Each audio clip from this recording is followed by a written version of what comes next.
सहनावतु सहनौ भुनक्तु सह वीर्यं कर्वावहै तेजस्विनावधीतमस्तु मा विद्विषावहै।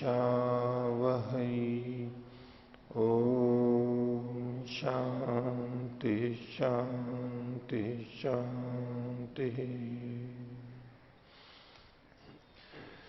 वेदांत दर्शन के दूसरे अध्याय का चौथा पाद अब प्रारंभ करते हैं। वेदांत दर्शन की ये 59वीं कक्षा है। तृतीय पाद में प्रकृति की अनेक वस्तुओं की उत्पत्ति का क्रम और उसको विपरीत करें तो प्रलय का भी क्रम, मुख्य रूप से उत्पत्ति का क्रम बताया गया। उसी प्रसंग को लेते हुए कुछ अन्य चर्चा यहां चौथे पाद में प्रारंभ कर रहे हैं। तो पहला सूत्र है तथा प्राणः, उसी प्रकार से प्राण भी है। किस प्रकार से? तो जो पीछे से चल रहा है उसी के साथ हमें संगति लगानी होती है, क्योंकि यथा तथा वैसा ही है तो वैसा ही है, मतलब पहले भी कुछ ना कुछ कहा गया है, उसके अनुसार ही हम अर्थ लेते हैं। तो यहां तथा का मतलब फिर लिया जाता है कि जैसे पीछे आकाश आदि की उत्पत्ति बताई, वो उत्पत्ति वाले थे, वैसे प्राण भी उत्पत्ति वाले हैं, उनकी भी उत्पत्ति होती है। ये सूत्र का तात्पर्य। इसको भाष्यकार ने खोला है, प्राणः अत्र इंद्रियाणि लक्ष्यन्ते। इनका कहना है कि यहां प्राण का मतलब इंद्रियों को संकेतित किया जा रहा है, लक्षित किया जा रहा है। प्राण यानी इंद्रियां। तद्यथा, अब उसको पुष्ट कर रहे हैं कि प्राण का मतलब इंद्रियां कहां कहा गया, शास्त्र का प्रमाण दे रहे हैं। तो अतः प्राणा अहम श्रेयसी व्युधिरे, प्राणों में प्राण एक दूसरे को से एक साथ विवाद करने लगे कि अहम श्रेयसी, मैं श्रेष्ठ हूं, मैं श्रेष्ठ हूं, अहम श्रेयान अस्मि, अहम श्रेयान अस्मि, मैं बड़ा हूं, मैं बड़ा हूं। तेह प्राणा प्रजापतिम पितरम एत्य ऊचु, और ये प्राण अपने प्रजापति, प्रजाओं के पालक, सबके उत्पत्ति करने वाले परमात्मा के पास जाकर के, पिता के पास जाकर के बोले, निर्णय करने के लिए, जैसे बच्चे पिता के पास पहुंच जाते हैं, छोटे बच्चे, ऐसे। तो यहां पर प्राण का मतलब अब और आगे भी जो चर्चा आएगी तो वो इंद्रियों को लेकर के है। तो इति प्रकृति है, ऐसा वर्णन करके फिर अगला वचन आगे क्या मिलता है, साहवाग उच्चक्रामा, तो वाणी वहां से शरीर से निकल गई, बाहर चली गई। ऐसे ही चक्षुरहा उच्चक्रामा, फिर बाद के क्रम में चक्षु चली गई, और श्रोत्रमहा उच्चक्रामा, फिर श्रोत्र चला गया, अर्थात ये इंद्रियां चली गई। ये तो स्पष्ट ही इंद्रियों के नाम है, और प्रसंग से पता लगता है कि प्राण का मतलब इंद्रियां लिया गया है।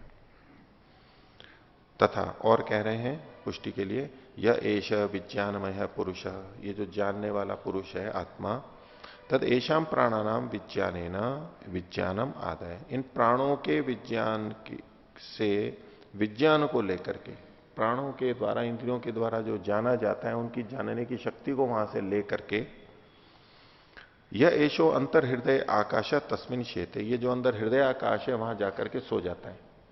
ये कथन है, केवल इस दृष्टि से समझाने के लिए उपमा है, क्योंकि सोने के बाद में देखना, सुनना, चखना होता नहीं है गाढ़ निद्रा में। तो क्यों नहीं कर पाते इंद्रियां? तो बोले जैसे कि आत्मा इन इंद्रियों की जानने की शक्ति को ले करके और सो गया।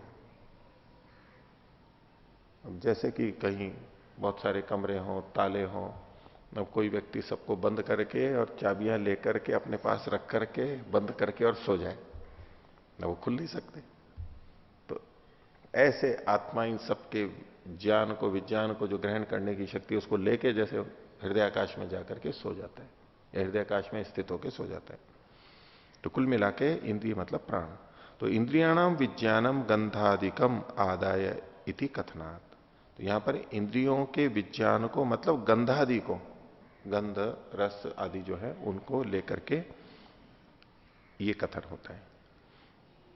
आगे सूत्रे तथा शब्द, तथा शब्द जो दिया गया वह उत्पत्ति क्रम पराम उपमाम आह, उत्पत्ति क्रम को बताने वाली उपमा को कह रहे हैं। जैसे पीछे उत्पत्ति का क्रम कहा गया था, यानी उत्पत्ति होती है और क्रम था, जैसे वो वैसे ही ये उपमा दी जा रही है, समझाया जा रहा है। तत्र उत्पत्ति क्रमे प्राणा खलु उपमीयन्ते वेदादि भी उत्पत्ति मत भी। या प्राणों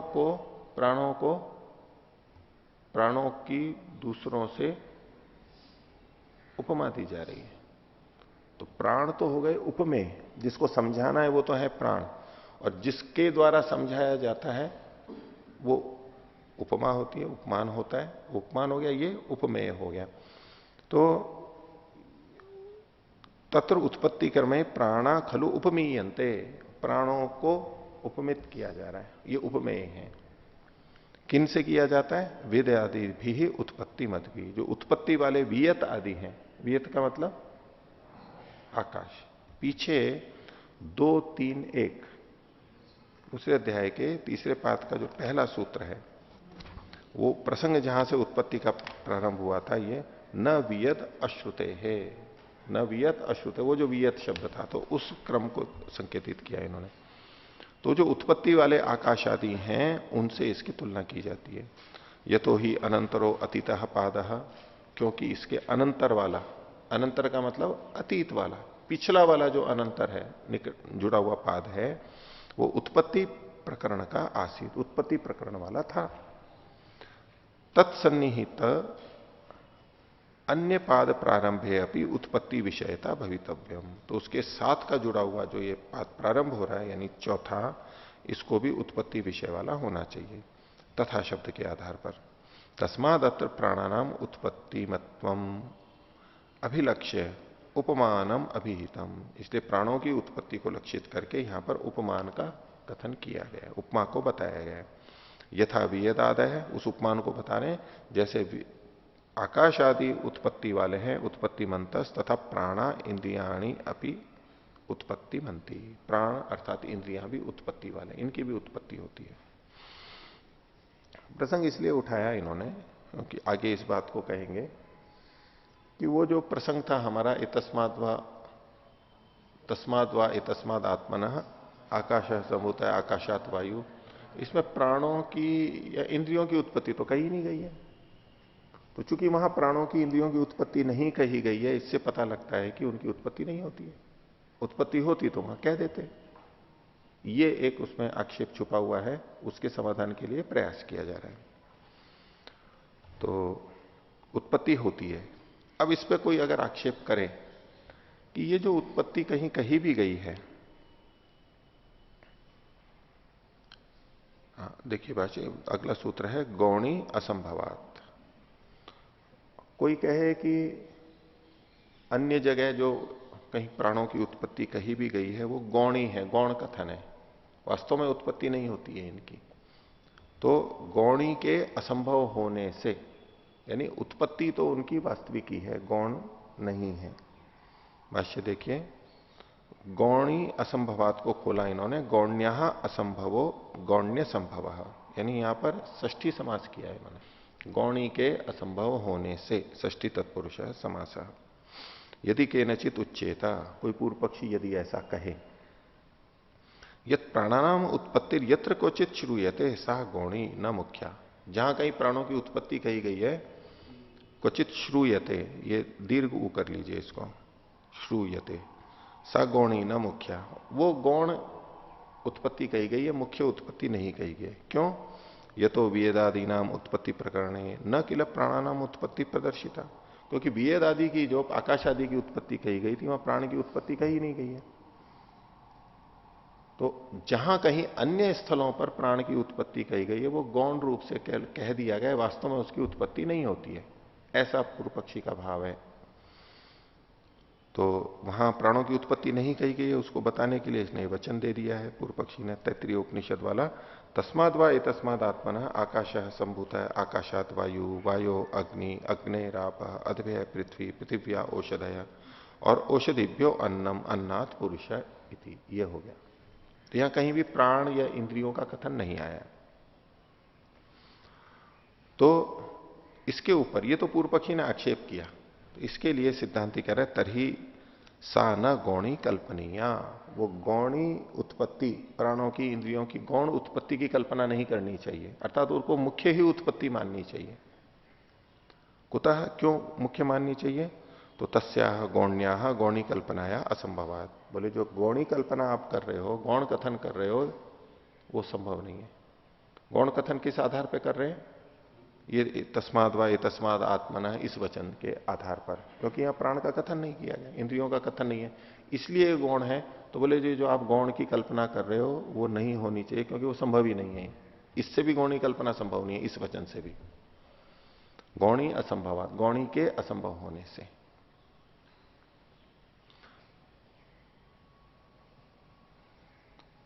आगे देखिए,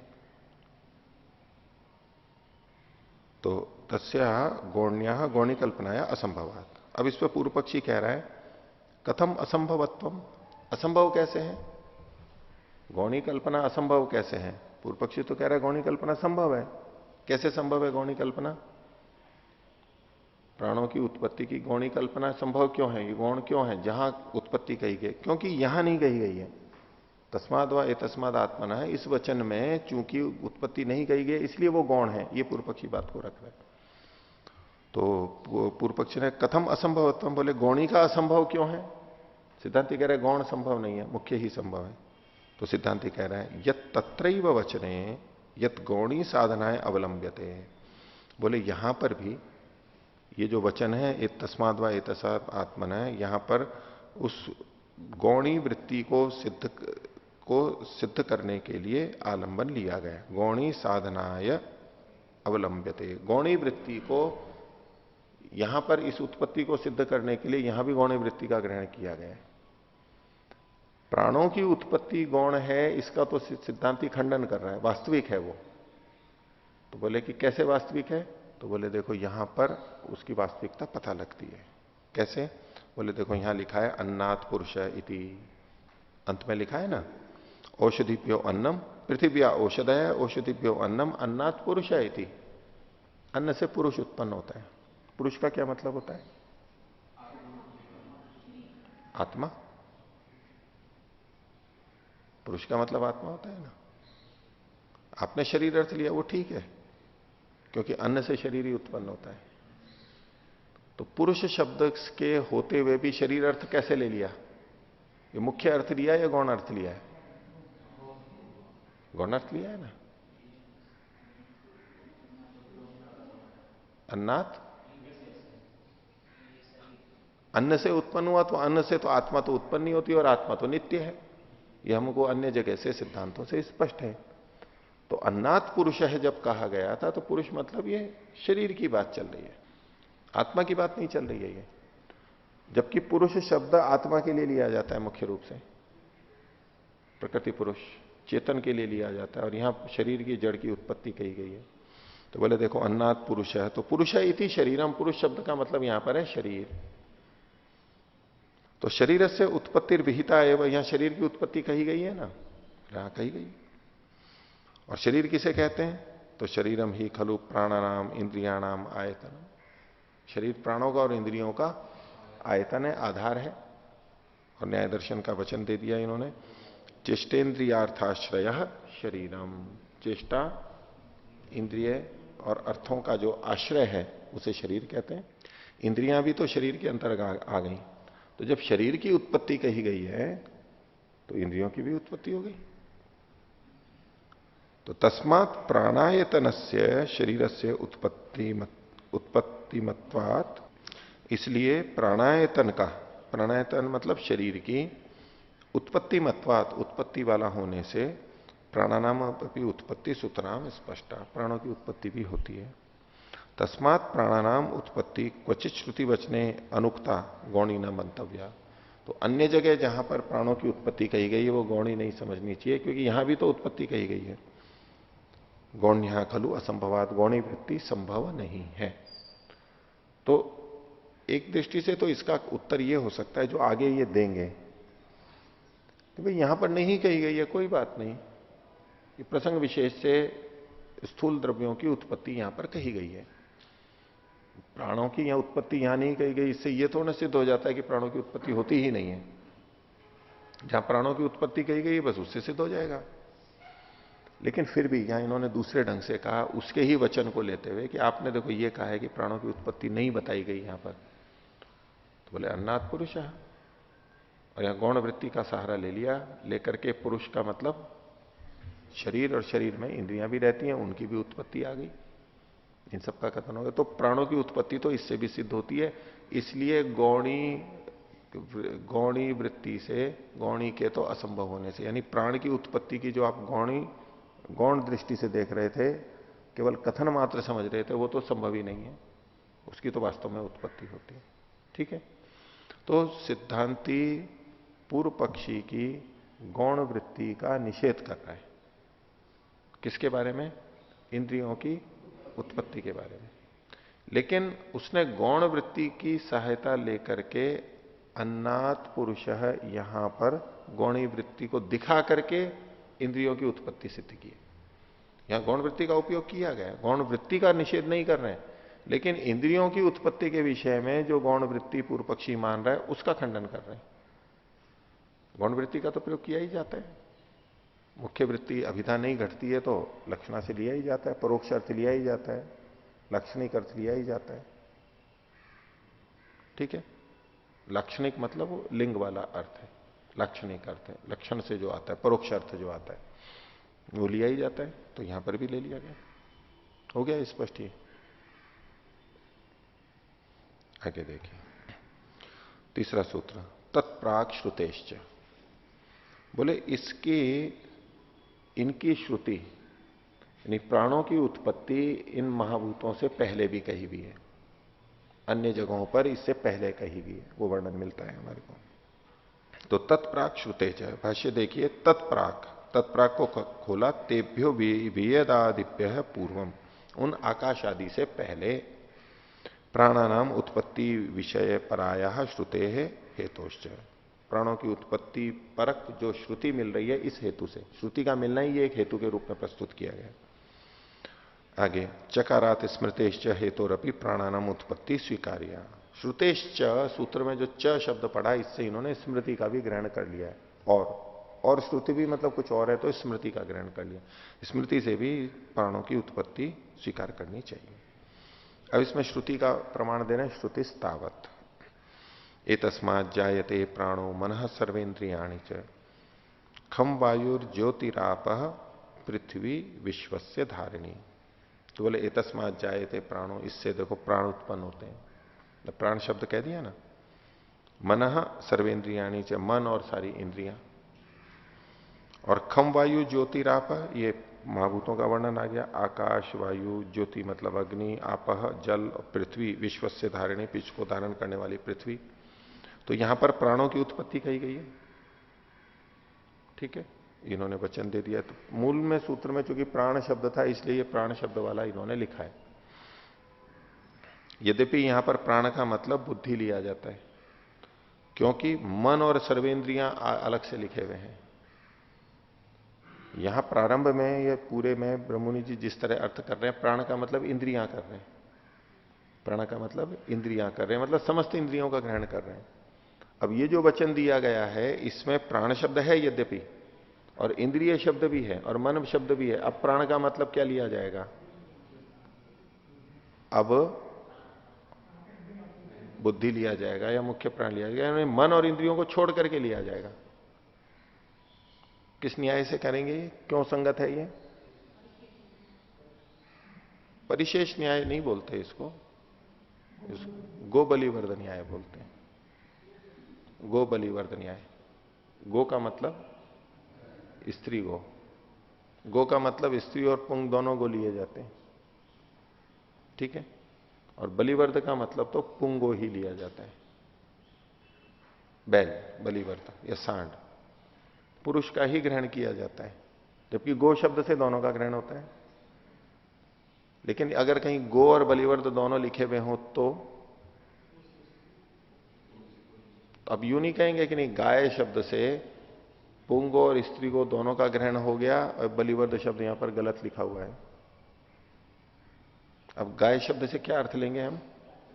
केवल स्त्री गो का ही ग्रहण करेंगे, क्योंकि बलिवर्द आगे लिखा हुआ है। तो प्राण शब्द से भले ही इन सब इंद्रियों का ग्रहण होता है, वो प्रमाण भी उन्होंने दे दिया, शास्त्र में ऐसा ग्रहण किया जाता है। लेकिन यहां इस वचन में जब प्राण और मन और इंद्रियां अलग, प्राण के अतिरिक्त मन और इंद्रियां पढ़े गए हैं, तो प्राण शब्द से मन और इंद्रियों का ग्रहण नहीं किया जाएगा। ठीक है, गोबलीवत ने ऐसे। लेकिन कुल मिला के ये बताना चाहते हैं, प्राणों की उत्पत्ति होती है और इंद्रियों की उत्पत्ति होती है, और वो आकाश आदि से पहले होती है। जायते शब्द लिखा हुआ है, और उदाहरण दे रहे हैं, सब प्राणम अस्त्रिजत, प्राणात श्रद्धाम खम वायुर ज्योतिरापह पृथ्वी, और भी बहुत सारी चीजें लिखी हुई हैं। तो सब प्राणम अस्त्रिजत, उसने प्राण की उत्पत्ति की। अब यहां पर प्राण से फिर विचार नहीं हो जाता कि प्राण से क्या ग्रहण करें, लेकिन प्राण को उत्पन्न किया, ये तो सीधे सीधे वचन मिल ही रहा है, प्राण का प्रसंग चल रहा है। तो प्राण से फिर श्रद्धा को, सत्य पर आस्था को, खम आकाश वायु ज्योति आप पृथ्वी, तो इन आकाश आदि की, पृथ्वी आदि महाभूतों की उत्पत्ति से पहले प्राण की उत्पत्ति यहां पर कही गई। तो तत्प्राक श्रुते, पहले ही उसकी उत्पत्ति हो गई, तो उत्पत्ति तो बताई जा रही है। अब ये जो वचन दिया है प्रश्नोपनिषद का, ये वो प्रसंग है जो 16 कलाओं को बताया गया है। 16 कलाओं का वर्णन है। उन 16 कलाओं में पृथ्वी के बाद में और भी चीजें बताई गई हैं, और वहां फिर इंद्रिय शब्द पड़ा हुआ है। पृथ्वी के बाद में इंद्रियम मनो अन्नमलम अन्नमलाद वीरियम तपो मंत्र कर्मलोका लोकेशु च नाम च, ये सब वहां पर वर्णन किए गए। तो प्रश्न तो वहां पर भी फिर उठ जाएगा कि भाई ये जो प्राण शब्द है, प्राण का मतलब इंद्रिय, तो पृथ्वी के बाद में फिर वहां पर इंद्रिय शब्द पढ़ा गया है। तो या तो हम उस दृष्टि से देखेंगे कि महाभूतों के बाद में अगर इंद्रियों की उत्पत्ति मानी जा रही है, तो वो भौतिक इंद्रियों की उत्पत्ति स्वीकार करेंगे, भौतिक इंद्रियों की, गोलकों की। अगर बाद में ही कही गई है और बाद में ही उत्पत्ति स्वीकार करते हैं, तो वही संगति लग सकती है। और यदि वहां पर इंद्रियों का मतलब मूल इंद्रियां, सूक्ष्म इंद्रियां ही हैं, तो फिर हमें उस क्रम का आश्रय नहीं लेना होगा कि यह क्रम बताया तो ये इसके बाद ही हुई है। अर्थक्रम वहां बलवान हो जाता है, पाठक्रम से अर्थक्रम बलवान हो जाता है, यह भी मीमांसा के अंदर आगे आएगा। अब जैसे हम अघमर्षण मंत्र बोलते हैं, उसमें पहले क्या उत्पन्न हुआ? सूर्या चंद्र मसौ धाता यथा पूर्व मकल्प है, दिवंच पृथ्वीम च अंतरिक्षम अथोस्व। आगे ऋतम च सत्यं च अभिधात तपसो अध्यजायत ततो रात्रे जायत ततः समुद्रो अर्णव समुद्राद अर्णवाद अधि संवत्सरो अजायत। तो इसमें कोई क्रम वाली बात सब जगह घट जाएगी? नहीं घटेगी कि ये उसी क्रम से है, वो उसके बाद होता है, बाद होता है, लेकिन वो घटेगा नहीं पूरा। तो जहां पाठक्रम संगत नहीं हो रहा है, वहां अर्थक्रम लिया जाता है। हम ये नहीं पकड़ लेंगे वहां पर कि नहीं यहां इस तरह से लिखा हुआ है तो इसी क्रम से उत्पन्न हुए। अगर संगति लगती है तो ठीक है, नहीं लगती है तो पाठक्रम से अर्थक्रम बलवान होता है। पाठक्रमात अर्थक्रमो बलियान, ये एक नियम है, सिद्धांत है, उल्टा नहीं करेंगे उसको। किसी को कहा कि चाय बना लो, दूध गर्म कर लो, रोटी बना दो। रोटी कैसे बनाते हैं? तवे पे सेक देते हैं। आटा उसना, लोहे बनाते हैं, आटा उसनते हैं, बेलते हैं, सेकते हैं। क्या क्या करते हैं रोटी बनाने में? सेकते हैं, लोहे बनाते हैं, आटा उसनते हैं, बेलते हैं। अब ये 4 चीजें यूं कह दी इस क्रम से। क्रम तो ठीक नहीं है ये, लेकिन होती चारों चीजें हैं वहां पर, जो पता है। तो वहां हम पाठक्रम को नहीं लेंगे, हम उसी क्रम चलेंगे कि पहले तो सेकेंगे और फिर लोहे बनाएंगे, फिर आटा उसनेंगे और फिर बेलेंगे। ये नहीं होगा। भले ही जो भी आगे पीछे का है कहने में आ गया है, लेकिन समझने वाले पाठक्रम से अर्थक्रम बलवान होता है कि ये बनता कैसा है वही क्रम लिया जाएगा। अब ये पाठक्रम का मतलब है जो कहा गया है या लिखा गया है, वो उसको बदल देते हैं, ऐसा बहुत जगह मिलेगा। तो वो अर्थ संग्रह में भी आ जाएगा। हाँ, तो ये तो भाषा का एक प्रक्रिया है मीमांसा, और वो सब सिद्धांत स्वीकार करते हैं। तो इसलिए अगर आगे पीछे भी हो तो वो कोई विशेष बात नहीं है, तो हम व्यवस्थित कर सकते हैं। तो खैर इसमें इन्होंने कुल मिलाकर के प्राणों की उत्पत्ति की बात कही है। प्राण भी उत्पन्न होते हैं। पूर्व पक्षी कह रहा है प्राण उत्पन्न नहीं होते, वो गौण कथन है। बोले नहीं, ये मुख्य कथन है। अब स्मृति का कथन कर रहे हैं, स्मृति रपी। तो दर्शनों को भी स्मृति में लिया जाता है। सांख्य दर्शन का वचन दिया, सत्वरजस तमसाम साम्यावस्था प्रकृति। सत्वरजस तम, ये जो तीन कण हैं, इनकी साम्यावस्था को प्रकृति कहते हैं। अब प्रकृति से महान महतत्व उत्पन्न होता है, और मह तो अहंकार हो, महतत्व से अहंकार उत्पन्न होता है। अहंकारात पंच तन्मात्राएं, अहंकार से 5 तन्मात्राएं उत्पन्न होती हैं। और उभयम इंद्रियम, दोनों प्रकार की इंद्रियां। उभयम इंद्रिय मतलब ज्ञानेन्द्रियां, कर्मेंद्रियां, और तन्मात्रे पे स्थूल भूतानी, तन्मात्रों से स्थूल भूत होते हैं। उभयम इंद्रियम से सभी का ग्रहण हो जाता है, मन का भी ग्रहण हो जाता है, वहां पर हमें लेना ही होता है। तो यहां पर इंद्रियों की उत्पत्ति की बात कही है, ये स्पष्ट है। इसका एक अर्थ भाषा की दृष्टि से गलत, वो एक पुस्तक में बता रही थी माता जी। बोले उसमें ये लिखा है महतत्व से अहंकार उत्पन्न हुआ, अहंकार से पंचतन मात्राएं उत्पन्न हुई, और पंचतन मात्राओं से दोनों इंद्रियां उत्पन्न हुई।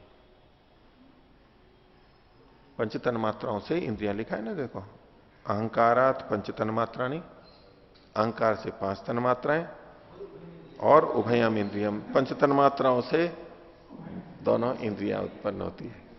उस पुस्तक में था।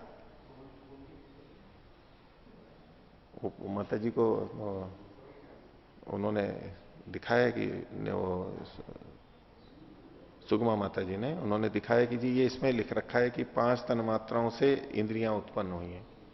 ऊपर सांख्य का सूत्र दे रखा है, और बोले देखो ये यहां पर ये कैसे समझ में नहीं आए, तो प्रमाण लिख रखा है। तो उसको भाषा को न समझने से ऐसा भी अर्थ कोई निकाल ले। तो खैर अब यहां तो स्पष्ट है, अहंकार से 5 तन्मात्राएं और इंद्रियां उत्पन्न होती है, दोनों इकट्ठे हैं। यहां पर यूं नहीं लिखा है कि 5 तन्मात्राओं से इंद्रियां, से थोड़ा लिखा हुआ है यहां पर। आगे, अतस्तत्र तस्माद वा ये तस्माद आत्मन आकाशाय संभूत है आकाशाद वायु, ये जो वचन है, इस वचन में स्थूल भूतानाम उत्पत्ति प्रकरणे या च उत्पत्ति आकाशात आरभ्यते तत्र कथम प्राणानाम उत्पत्ति प्रदर्शित। अभी प्रश्न कर रहे हैं पूर्व पक्षी से कि आपने ये कहा ये तस्माद वा ये तस्माद आत्मन है, इसमें प्राणों की उत्पत्ति नहीं कही गई। बोले यहां तो स्थूल भूतों की उत्पत्ति कही गई है आकाश से। तो जब स्थूल भूतों की उत्पत्ति कही गई है, तो आकाश से जो पहले की चीजें उसकी उत्पत्ति की कैसे कह सकते हैं? यहां पर व्यक्ति का प्रयोजन ही यही है, ये कैसे उत्पन्न हुआ। तो स्थूल भूतों से ही उत्पत्ति वो बताना चाहते हैं, तो पहले वाली उत्पत्ति कैसे कह सकता है वो। और उस पर फिर एक और तर्क युक्ति रख रहे हैं, तत्र तु तन्मात्राणाम अपनी उत्पत्ति न दर्शिता अप्रसंगा। प्राणों की ही नहीं, तन्मात्राओं की उत्पत्ति भी तो यहां पर नहीं कही गई है। तो क्या आपकी दृष्टि से तन्मात्राएं भी उत्पन्न नहीं हुई हैं? क्यों नहीं कही गई? अप्रसंगात, प्रसंग ही नहीं है। प्रसंग केवल स्थूल भूतों का है, स्थूल भूत और उसके बाद की उत्पत्ति का प्रसंग है, इसलिए पहले की नहीं कही गई है। स्थूल उत्पत्ति प्रकरण है न तेषाम प्रसंग, स्थूल उत्पत्ति का प्रसंग है, तो तन्मात्राओं का प्रसंग नहीं है, और प्राणों का भी यहां पर प्रसंग नहीं है। इसलिए आप इस आधार पर यह नहीं कह सकते कि प्राणों की उत्पत्ति नहीं होती है। कई बार अड़ जाते हैं ना, कई प्रमाणों को लेकर के हम लोग भी कई बार अड़ जाते हैं, ऐसे हमें पूरी स्थिति नहीं पता होती तो उसको पकड़ लेते हैं कि नहीं देखो यहां तो कहा ही नहीं है, इसका मतलब है नहीं होती है। इसका मतलब है जो नहीं कहा गया है मतलब वो नहीं होता है। आगे, यदि वेदादिभ्य प्राक प्राणानाम उत्पत्ति रुक्ता श्रुतिशु, पूर्व पक्षी कह रहा है कि अच्छा यदि प्राणों की उत्पत्ति आकाश आदि से पहले श्रुति में कही गई है, तो तरही कथम छांदोग्य श्रुतो। बोले छांदोग्य श्रुति में ये कैसे कथन कर दिया गया? अब उत्पत्ति तो सिद्ध हो गई, अब पूर्व में उत्पत्ति कही गई है, उस पर यह कह रहा है कि नहीं देखो कुछ वचन तो ये मिल रहे हैं, यहां तो वो क्रम नहीं है। कैसे? देखो ये वचन मिला, अन्नमयम ही सौम्य मना आपोमय प्राण तेजोमयी वागिति। मन कैसा है? अन्नमय है। प्राण कैसे हैं? आपोमय है। और वाक कैसी है? तेजोमयी है। शरीर कैसा है? शरीर के लिए कहा जाता है ना, बोलिए मृणमय शरीर के लिए। ये शरीर कैसा है? मृणमय शरीर है। मृणमय का मतलब मिट्टी से बना है, मिट्टी इसका उपादान कारण है। मयट प्रत्यय जो कर रहे हैं ये उसके उपादान कारण को बताने के लिए कर रहे हैं। ठीक है, तो ये शरीर मृणमय है या ये घड़ा मृणमय है, ये ताम्रमय घट है, तो कौन पहले होगा? तांबा पहले होगा, मिट्टी पहले होगी, घटा तो बाद में होगा। तो अब देखो यहां पर क्या लिखा है, अन्नमयम ही सौम्य मनः। तो मन किससे बना है? अन्न उपादान वाला है, तो पहले कौन बना? अन्न, और मन बाद में बना। और अन्न से पहले तो वह बताया था उन्होंने, अद्भ्य पृथ्वी पृथिव्यो अन्नम औषधय, औषधिभ्यो अन्नम अन्नाद पुरुष। तो अन्न से पहले तो महाभूतों की उत्पत्ति हो गई थी, और अब यहां पर अन्नमयम ही सौम्य मन, अन्न से मन की उत्पत्ति कही गई है। और आपोमय है प्राण।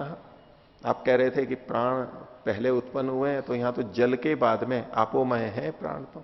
तो जल पहले उत्पन्न हुआ है, प्राण बाद में हुआ है।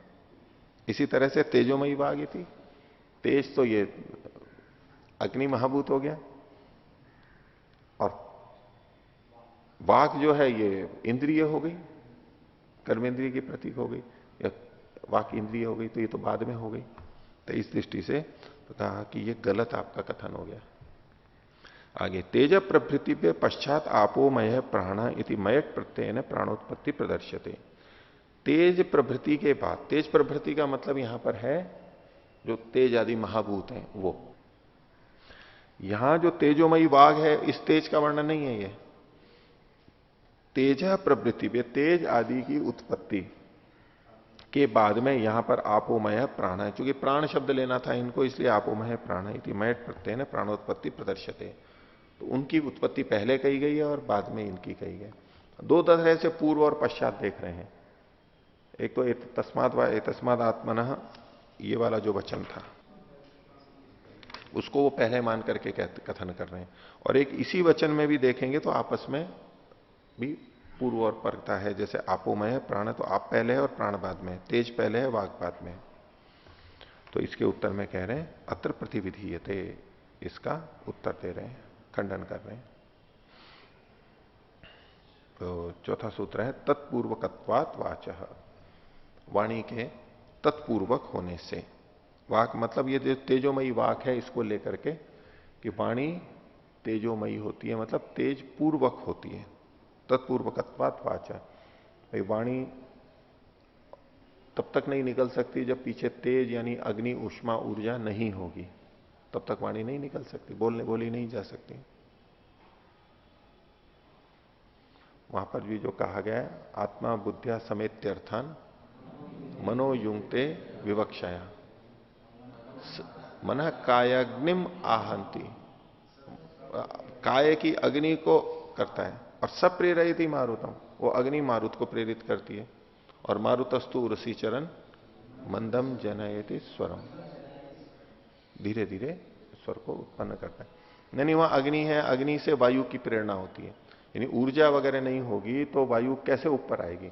बल लगता है ना, हम सांस को बाहर छोड़ते हैं तो बल आदि लगता है।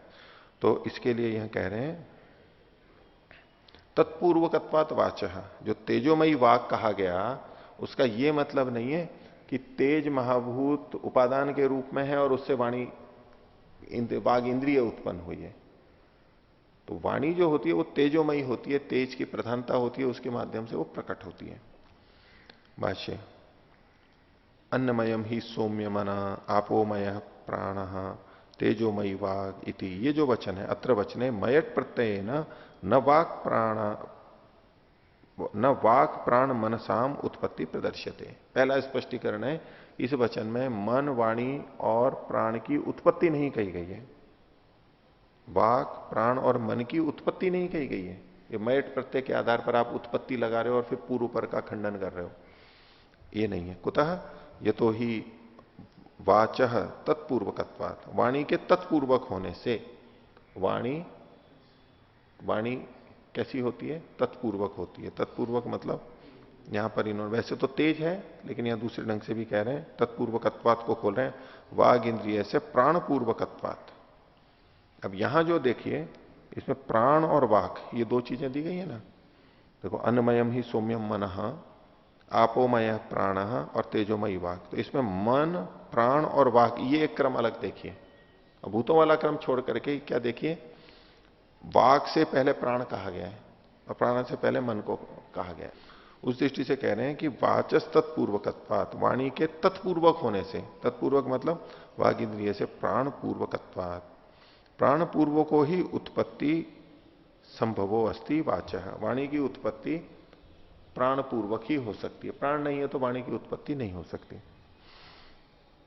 शरीरे प्राणोत्पत्तौ सत्याम ही वाच उत्पत्त्या भवितव्यम। शरीर में भी प्राण जब आ जाते हैं, प्राण की उत्पत्ति होती है तो ही वाणी उत्पन्न हो सकती है। प्राण नहीं है तो वाणी भी नहीं आएगी उसकी। किंतु अत्र वचने तो, यहां वचन में तो वाच उत्पत्ति प्राणात पूर्वम दर्शिता। अब ये जो इन्होंने पंक्ति लिखी है ये किस तरह से कहां संगत है ये स्पष्ट नहीं है। इन्होंने कहा कि यहां वचन में तो वाणी की उत्पत्ति प्राण से पूर्व दर्शित की गई है। अब ये जो वचन ऊपर दिया है, इन्होंने उद्धृत किया है, इसमें वाणी की उत्पत्ति प्राण से पहले कहां कही गई है? वाणी की उत्पत्ति प्राण से पहले थोड़ा ना कही गई है। पहले प्राण की उत्पत्ति कही गई है, फिर वाक की उत्पत्ति कही गई है। यतस्तद वचने तेजोमयी वाग उक्ता, वाणी जो है वो तेजोमयी कही गई। इसको दूसरे ढंग से घटाएंगे, अभी बताता हूं। देखो कुछ संगति लग सकती है। यतस्तद वचने तेजोमयी वाग उक्ता, वाणी तो क्या कही गई है? तेजोमयी। और तेजश्च तेजो अबन्नानाम सृष्टि क्रमे तत्र वचने प्रथम उत्पन्न। और तेज क्या है? तेज अब अन्नानाम सृष्टि क्रम, तेज जल और अन्नों के सृष्टि क्रम में पहले उत्पन्न कहा गया है। अब इसको देखो, इस समझने के लिए, हालांकि ये भाष्य जो है जिस तरह से थोड़ी संगति में कठिन है, पर शायद ये ऐसा कहना चाहते हो। देखो इस पंक्ति में जो अन्नमयम ही सौम्यम मना आपोमय प्राण तेजोमयी वागी थी, ये जो वचन है, इसमें तीन चीजों की उत्पत्ति अगर माने, मन, प्राण और वाक की, तो प्राण वाक से पहले उत्पन्न हुआ इस दृष्टि से। दूसरी दृष्टि से अगर देखेंगे कि वाक की उत्पत्ति तेज से हुई है और प्राण की उत्पत्ति जल से हुई है, तो तेज और जल में तो तेज पहले उत्पन्न हुआ है, तेज पहले उत्पन्न हुआ फिर जल उत्पन्न हुआ है उस क्रम में।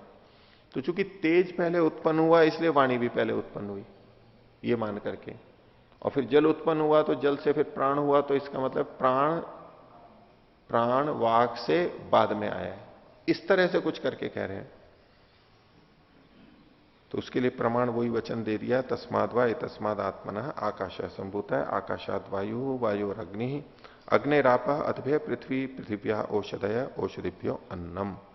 तस्माद वाग उत्पत्ति रत्र श्रूयते, वाणी की उत्पत्ति यहां सुनी जाती है। कैसे? तेजो अनंतरम अपाम उत्पत्ति, और तेज के बाद में जल की उत्पत्ति होती है। अद्भ्यश्च प्राण से उत्पत्ति प्रदर्शिता, और जल से प्राण की उत्पत्ति बताई गई है। तदितम वाग अनंतरम प्राणोत्पत्ति रीति न श्रद्धेयम। तो इसमें वाणी के बाद में प्राण की उत्पत्ति, वाणी के बाद में प्राण की उत्पत्ति इति न श्रद्धेयम, ये विश्वास नहीं करना चाहिए। तस्मात अन्नमयम ही सौम्यम मन इति वचने न प्राणानाम उत्पत्तिर्वेदादिभ्य प्राक्तनी न विरुद्धते। तो अन्नमयम ही सौम्यम मन जो वचन कहा गया था, इससे प्राणों की उत्पत्ति आकाश आदि के बाद में हुई है, ये इससे विरुद्ध नहीं जाता है। पूर्व पक्षी तो क्या ले रहा था कि चूंकि इनकी प्राणों की उत्पत्ति जल आदि से हुई है, इससे पता लगता है कि जल आदि के बाद में प्राण की उत्पत्ति हुई है, प्राण की उत्पत्ति जल आदि से पहले नहीं हुई है। पर ये कह रहे हैं कि ये उस तरह से कथन ही नहीं है, इसलिए जो पहले कथन किया गया था प्राण की उत्पत्ति भूतों से पहले हुई है, उससे इसका कोई विरोध नहीं है। तो पूर्व पक्षी पूछता है किमर्थम तरही मैट प्रयोग है ना, अगर आप इसकी उत्पत्ति से नहीं मानते हैं, इसको उपादान नहीं मानते हैं, जल को प्राण का उपादान और तेज को वाक का उपादान आप नहीं मानते हैं, तो इस मयट का प्रयोग क्यों किया गया है? किमर्थम तरही मयट प्रयोग है ना, अन्नमयम ही मन इत्यादि कथनम उच्यते। अब इसका समाधान करते हैं। तत्र वचने मयट प्रयोग पूर्वतः उत्पन्नानाम प्राणादीनाम शक्ति आविर्भाव प्रदर्शनार्थ। जो मयट प्रत्यय है कि जो चीजें पहले से उत्पन्न हो गई हैं उनकी शक्ति के प्रदर्शन के लिए, इनसे उनकी शक्ति बढ़ती है, उत्पत्ति नहीं कही जा रही है, इससे उनको बल मिलता है, ये कहा जा रहा है। तो इन्होंने क्या, पूर्वतः उत्पन्न नाम, जो पहले से उत्पन्न हो गए हैं, कौन, प्राण, वाघ आदि जो ये पहले से उत्पन्न हो गए उनका, पूर्वतः उत्पन्न नाम प्राणादि नाम, खोल दिया है स्वयं ही, शक्ति आविर्भाव प्रदर्शनार्थम, इनकी शक्ति के प्रकटीकरण को प्रस्तुत करने के लिए, इनकी शक्ति आती कहां से, कैसे होती है, तत्रैव उपक्रमाद अवसीयते, ये वहीं पर ही उस उपक्रम से भी पता लगती है। यानी ये जो वचन कहा गया था, अन्नमयम ही सौम्य मना अपोमय है प्राण तेजोमयी वाक, इस वचन से पहले का जो वचन है उसको ये बोले, ये उपक्रम के अंदर ये कहा गया था, उसी प्रसंग में ये वचन कहा गया था। वो क्या वचन कहा गया कि दधना सौम्य मध्यमानस्य यो अणिमा स ऊर्ध्व समुदिशति तत्सर्पिर्भवती। तो दही का जो मथा जाने पर दही का जो अणिमा है, सूक्ष्म भाग है, हल्का भाग है, वो ऊपर आ जाता है, तत्सर्पिर्भवती, वो सर्पी हो जाता है, घी हो जाता है, सर्पी कह लीजिए, मक्खन कह लीजिए। एवं एवं खलु सौम्य अन्न से अश्यमानस्य, खाए जाते हुए अन्न का यो अणिमा, जो सूक्ष्म भाग है, स ऊर्ध्व समुदिशति, ऊपर जाता है, और तन मनोभवती, वो मन होता है, वो मन बन जाता है। यानी मनोभवती का मतलब ये नहीं है कि वो, उदाहरण तो ऐसा ही है कि मक्खन ऊपर बन जाता है, उसमें से नया बनता है, यानी मक्खन पहले से नहीं था। इसी तरह से मन के लिए भी सोचेंगे कि जो खाना खाया गया है, चबाया गया, मतलब मथा गया है, पचा है, वो मथा गया है, फिर उसका सार बना और उससे मन बन गया है, तो उस तरह से नहीं देखेंगे। लेकिन इसके सार रूप में मन की पुष्टि होती है, भोजन का जो सार भाग है उससे मन की पुष्टि होती है। इस तरह वर्णन करते हैं कि भोजन का जो स्थूल भाग है, एकदम स्थूल भाग है, वो तो मल के रूप में निकल जाता है, उसका जो थोड़ा स्थूल सूक्ष्म भाग है उससे शरीर का निर्माण होता है, उसमें जो सार निकलता है, और फिर उसमें से भी मल मिलता है, उसका भी जो सार होता है उससे मन बुद्धि ये बनते हैं, सार रूप में बनते हैं। अब इसको मन का एक तो सूक्ष्म इंद्रिय है, उससे सीधा संबंध न जोड़ते हुए हम सूक्ष्म इंद्रिय का जो गोलक है, बुद्धि आदि, उसकी दृष्टि से देख सकते हैं। वो भी, उसको भी पोषण चाहिए, भोजन आदि से पोषण चाहिए, नहीं तो होगा नहीं। तो समुदिशति तन मनोभवती। दूसरा उदाहरण दिया, तेज स सौम्य अश्यमान से यो अणिमा स ऊर्ध्वम समुदिशति सा बाघ भवती। तो ऐसे ही जो तेजस भाग होता है हमारे भोजन का, तेज अंश वाला भाग होता है, वो जब हम खाते हैं उसका जो सूक्ष्म भाग होता है वो जो ऊपर जाता है तो वो वाग बन जाता है, वाणी बन जाता है। अब ये अपने आप में समझने की बात है कि आखिर कैसे और क्यों कहा जा रहा है, इसके पीछे का जो विज्ञान है या कुछ कहना चाहते हैं संकेत, तो ये भी तो हमारे को पंक्तियां मिल गई। लेकिन तेज के खाए जाते हुए, अब तेज कैसे खाया जाता है, अग्नि को तो खाते नहीं है हम, तो हम कहेंगे कि जो तेजस पदार्थ हैं जिसमें तेजोभूत की महाभूत की अधिकता है, ऐसे खाद्य पदार्थ एक संकेत रूप में हम ले सकते हैं। उसको खाने से जो उसका सार बनता है, उष्ण द्रव्य होते हैं आयुर्वेद की दृष्टि से, अग्नि प्रधान उष्णता वाले, तीक्ष्ण उष्ण तीक्ष्ण जो होते हैं, उनसे बुद्धि का निर्माण होता है, उसमें सहायता मिलती है, नहीं बुद्धि का नहीं, वाक का निर्माण होता है, वाक की सहायता मिलती है। अभी कैसे है तो अलग बात है, लेकिन यहां जो पंक्ति लिखी हुई है, तो इसके आधार पर यह कहना चाहते हैं कि तस्मात सिद्धम इदम यत प्राणानाम उत्पत्ति प्राग वेदादिभ्यो भवती। प्राणों की उत्पत्ति तो आकाश आदि से पहले ही हो जाती है, ये तो केवल इनकी पुष्टि के लिए कथन किया गया है, इनसे उसकी पुष्टि होती है। ये जो वचन था आपोमय है प्राण इत्यादि में, पुष्टि केवल होती है उसकी। ठीक है, आगे देखिए। तो अस्तुतर ही प्राणानाम उत्पत्ति, ठीक है, प्राणों की उत्पत्ति होती है, मान लिया। कियंत खलुते प्राणा इत्युच्यते, लेकिन वो प्राण कितने हैं, अब इस विषय को कहा जा रहा है, चर्चा की जा रही है, प्राण कितने होते हैं। तो पांचवा सूत्र है सप्त गतेर विशेषी तत्वात्।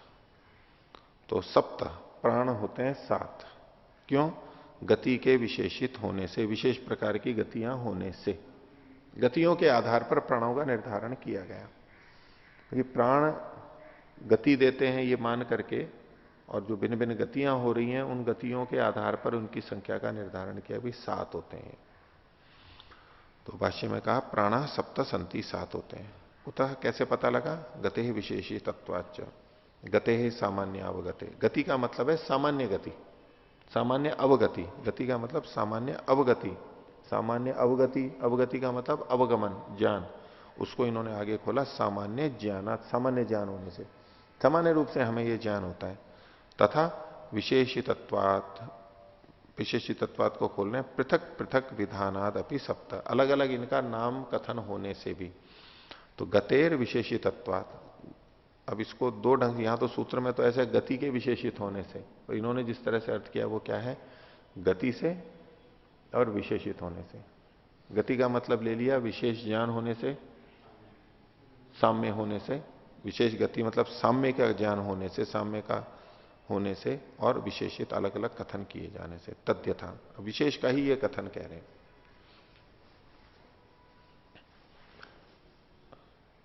मुंडकोपनिषद का सप्त प्राण प्रभवंती तस्मात्, उससे 7 प्राणों की उत्पत्ति होती है। इति गति ही सामान्य अवगति सामान्य विधानम, सामान्य गति सामान्य विधान करके ये कहा क्योंकि यहां 7 कथन किया गया, ये इनका गति का अर्थ हुआ। और वचन दे रहे हैं सप्तवई शीर्षण्या प्राणा, शीर्ष में रहने वाले, शीर्ष मतलब जो ऊपर का भाग होता है उसमें रहने वाले प्राण 7 होते हैं। सप्तवई शीर्षण्या प्राणा, कौन कौन से? 2 कर्णौ, 2 चक्षुषी, 2 नासिके मुखंच, तो 2 कान, 2 आंख, 2 नाक और 1 मुख, ये 7 प्राण कहे गए। अब ये 7 प्राण कहे गए, ये ऊपर ऊपर के कहे गए, ऊपर के भाग को कहे गए। तो बाकी को यहां पर ग्रहण नहीं किया गया। इसका यह मतलब नहीं है कि प्राण यानी इंद्रियां और होती ही नहीं है। इति विशेषितास्ते पृथक पृथक नाम भी ही, ये अलग अलग नामों से यहां कहे गए हैं। तस्मात सप्त प्राणा, इसलिए प्राण 7 होते हैं। एक दृष्टि से यहां 7 कहे गए हैं तो 7 मान लिया, लेकिन ये प्रसंग क्या है? इससे ऊपर वाला है। आयुर्वेद के अंदर जो रोगों का विभाग करते हैं उसमें एक विभाग होता है ऊर्ध्व जत्रुगत रोग। जत्रु के ऊपर, जत्रु मतलब ये जो हड्डी होती है, ये भाग जो होता है इसके ऊपर का जो होता है,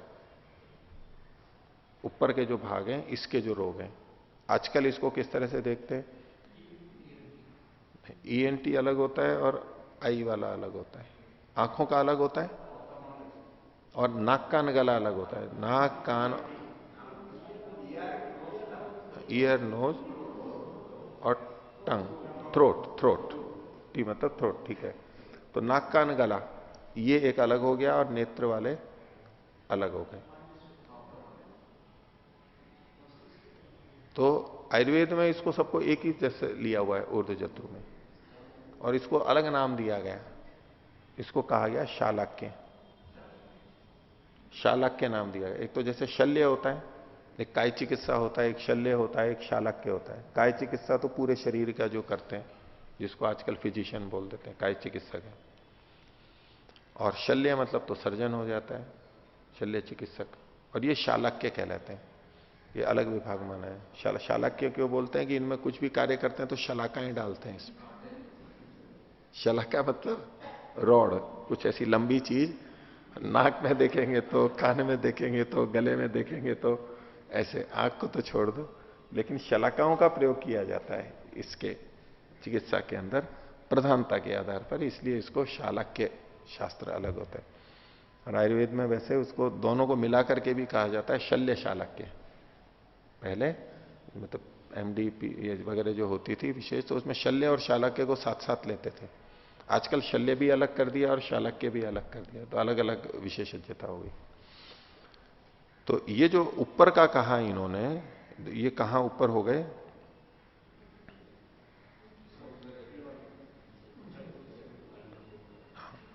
कंठ से इधर के ऊपर के भाग को शीर्षण्य प्राण, शीर्षण्य जो प्राण है ना, शीर्ष में रहने वाले, ऊपर रहने वाले, ये 7 प्राण हो गए। तो अब यहां पर भी प्राण का मतलब इंद्रिय लिया जा रहा है। और इंद्रियों में मोटे तौर पे तो जो ये कथन किया गया उससे संगति तो हमारे को स्थूल गोलक इंद्रियों की ही लगेगी यहां पर, ठीक है। उससे अभिप्रेत उसकी सूक्ष्म इंद्रियों का भी ग्रहण यहां पर हो जाएगा। आगे देखिए, अब उसमें प्रश्न उठेगा क्या यही सात हैं? तो छठा सूत्र कह रहे हैं हस्तादयस्तु स्थिते अतो नैवम। बोले हाथ आदि भी तो दूसरी इंद्रियां हैं, इसलिए नैवम केवल सात हैं ऐसा ही नहीं समझ लें उससे, दूसरी भी इंद्रियां हैं। भले ही वहां सात का नाम कथन किया गया, उसका यह मतलब नहीं है कि सात ही होते हैं, वो केवल शीर्षण्य की दृष्टि से कहा गया था। भाष्य देखिए, हस्तादयो अपि संति सप्तभ्यो अतिरिक्त प्राण, हाथ आदि इन सात के अतिरिक्त भी हैं। हस्तो वही ग्रह, बृहदारण्यक में कहा हस्तो च आदातव्यम च, ये भी कहा। तो हाथ है जो ग्रहण करने वाला है, आदातव्य ग्रहण करना। तो अत्र उभयत्र इंद्रिय प्रकरणयोर हस्तादीना परिगणनम क्रियते, यहां पर इंद्रियों के परिगणन में हाथ आदि का भी गिनना किया गया है। तच्च सप्तभ्यो अतिरिक्तम, ये सात से अतिरिक्त है। तथा दशे में पुरुषे प्राण आत्मैकादश, तो बोले यहां पर सात इस पुरुष में, यानी ये जो शरीरधारी है इसमें 10 प्राण होते हैं। अभी 10 प्राण का मतलब 5 ज्ञानेन्द्रियां 5 कर्मेंद्रियों का ग्रहण किया गया है। और आत्मा एकादश है, आत्मा 11वां प्राण होता है। तो प्राण का मतलब जिससे हमारा जीवन चलता है, तो आत्मा की मुख्यता करके उसको भी प्राण शब्द से कह दिया गया है।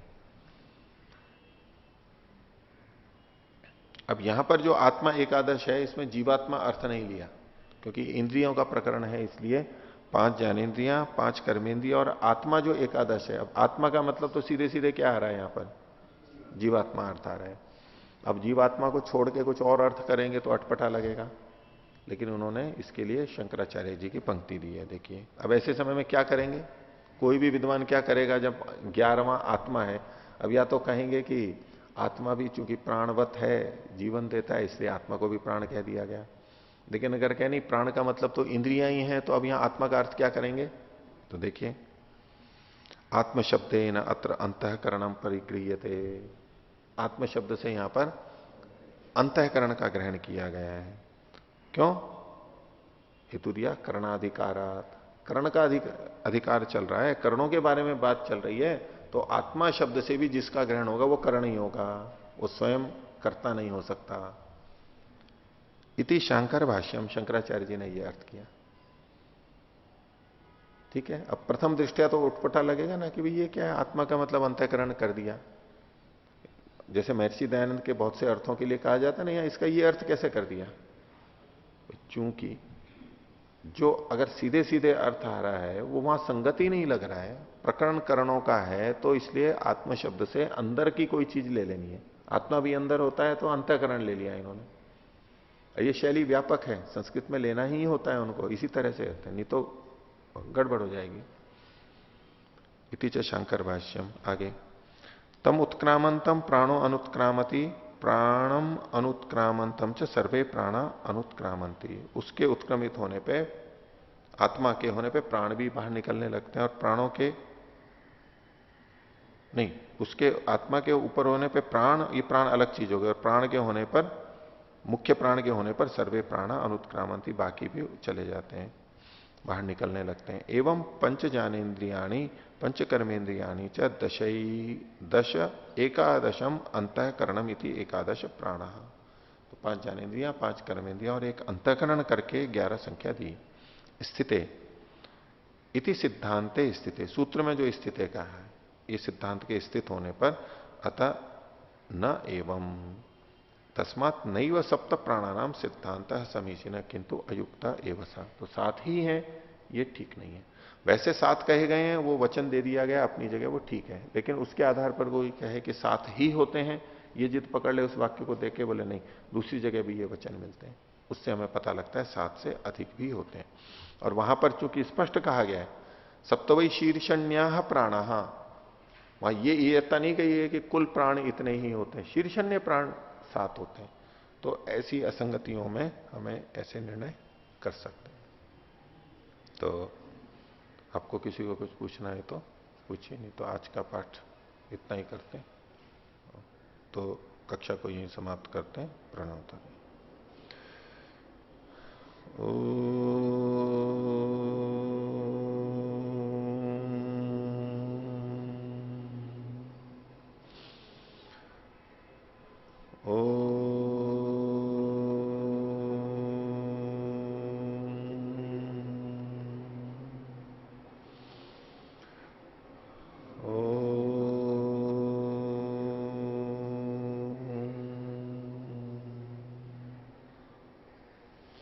सभी को सादर अभिवादन। ओम शांति।